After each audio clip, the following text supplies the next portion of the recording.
बकरा ईद आने वाली है, कुछ इसके वजूद की, कुर्बानी के वजूद की शराइत पहले मैं जिक्र कर देता हूँ, फिर इंशाअल्लाह क्वेश्चंस लिए जाएंगे।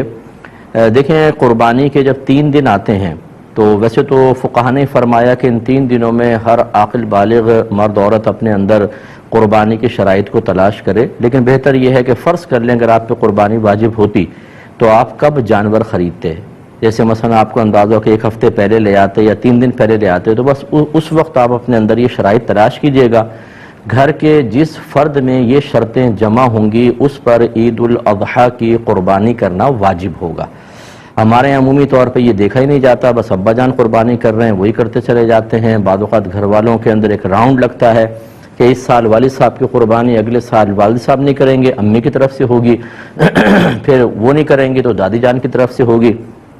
इसी तरह बाद लोग क्वेश्चंस करते हैं कि हम पहली मरतबा कुर्बानी कर रहे हैं तो सुना है कि नबी करीम सल्लल्लाहु अलैहि वसल्लम की जानिब से पहले कुर्बानी करनी चाहिए। इसी तरह बाज़ लोग ये समझते हैं कि पहले वालिदैन की तरफ से होगी फिर हम कुर्बानी करना शुरू करेंगे। ये सब ख्यालात ठीक नहीं हैं। पहली बात याद रखिएगा कि जिसमें कुर्बानी की शराइत हैं उस पर कुर्बानी वाजिब है, उसे तो अपनी तरफ से करनी ही होगी। तो ये हो सकता है कि वालदा में कुर्बानी की शराइत जमा हो, वालिद में नहीं, तो उन पे कुर्बानी वाजिब नहीं होगी, वालदा पर होगी। और ये भी पॉसिबल है कि वालिद साहिब के पास भी शराइत जमा हैं, वालदा, भाभी, भाई, बच्चे, बहनें जो बालिग हैं, एक एक घर में 10-10 कुर्बानियाँ वाजिब हो रही होती हैं लेकिन पता ही नहीं होता। तो इसलिए जिस पर कुर्बानी वाजिब है, अगर पहली मरतबा भी है तो उसे वाजिब अपनी तरफ से करके अदा करना होगा। फिर ये नहीं है कि आप नबी करीम सल्लल्लाहु अलैहि वसल्लम की तरफ से करें, क्योंकि रहमत कौनैन सल्लल्लाहु अलैहि वसल्लम की तरफ से करेंगे तो वो नफली कुर्बानी होगी, तो फिर आपका वाजिब तो रह जाएगा, आप गुनाहगार होंगे। हाँ, अगर कोई ऐसा शख्स जज्बा रखता है तो 2 जानवर लेकर आए या 2 गाय के हिस्से ले, एक हिस्सा नबी करीम सल्लल्लाहु अलैहि वसल्लम के नाम पर और एक अपनी तरफ मंसूब करके करे। लेकिन बहरहाल जिसमें कुर्बानी की शराइत जमा है उस पर कुर्बानी वाजिब है। अब वो शराइत क्या हैं? नंबर 1 मुसलमान होना, काफिर पर नहीं होती। आकिल और बालिग होना, पागल, मजनून और नाबालिग बच्चे पे कुर्बानी वाजिब नहीं है। तीसरा मुकीम होना, यानी इंसान मुसाफिर ना हो। मुसाफिर से मुराद जो शरई मुसाफत होती है कि आप शहर की हुदूद से बाहर निकल गए और कम से कम 92 किलोमीटर दूर जाने का इरादा है। जैसे शहर की हुदूद से निकलेंगे मुसाफिर हैं, फिर उस वक्त तक आप मुसाफिर रहेंगे जब तक आप किसी और शहर में जाकर कम से कम 15 दिन क़ियाम की नीयत ना कर लें, या फिर वो आपका वतन असली हो।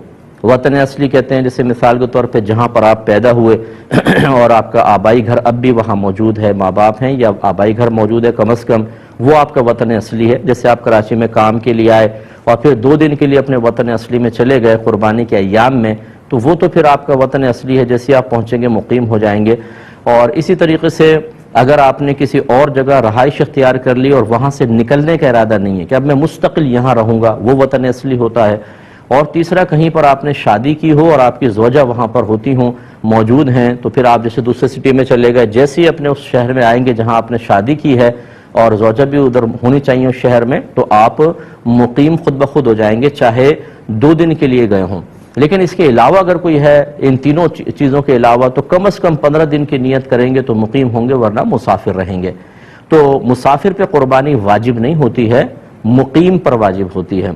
और चौथा, ये अच्छी तरह ध्यान में रखिएगा कि कुर्बानी के 3 दिनों में अगर आपके पास इतना माल है कि जिसकी मालियत 52.5 तोला चांदी तक पहुंच जाए और वो आपकी ज़रूरत से या हाजत असलिया से ज़ायद भी हो, तो आप पे कुर्बानी वाजिब होगी। यानी ये कुर्बानी का निसाब है। 52.5 तोला चांदी तकरीबन आजकल 45,000 50,000 का हिसाब कर लें आप। बस इतना अगर अमाउंट आपके पास है और आपकी ज़रूरियात ज़िंदगी से ज़ायद होना चाहिए। ज़रूरियात ज़िंदगी में कौन सा होगा? जैसे अगर फ़र्ज़ कर लें आपको सैलरी मिली तो राशन लेना है, बच्चों की फ़ी पे करनी है, और चीज़ें हैं, या घर के जो ज़रूरियात ज़िंदगी का सामान होता है, जैसे आपके कपड़े हैं, आपके जूते, और अगर आपने एसी लगाया हुआ वो भी हाजत असलिया में आता है, आपका फ्रिज, वॉशिंग मशीन, बर्तन वगैरह, ये सब हाजत असलिया में आते हैं। इसी तरह आपका ज़ाती मकान, ये हाजत असलिया में है। इससे फालतू कोई भी सामान हो कि जो आपने मतलब जो आपकी ज़रूरत ज़िंदगी से ज़ायद है या फिर सोना चांदी की शक्ल में है, तो वो उस पर कुर्बानी वाजिब होगी। लिहाजा अब आपको देखना ये होगा, मिसाल के तौर पर अगर किसी बहन के पास 1 तोला सोना है تو یقیناً 52.5 تولہ چاندی تک اس کی قیمت پہنچتی ہے، تو ان پر قربانی واجب ہوگی۔ یہ زکوٰۃ کے نصاب کو نہ دیکھیے گا، اس میں یہی لکھا ہے کہ اگر کسی کے پاس بھی کسی بھی قسم کا مال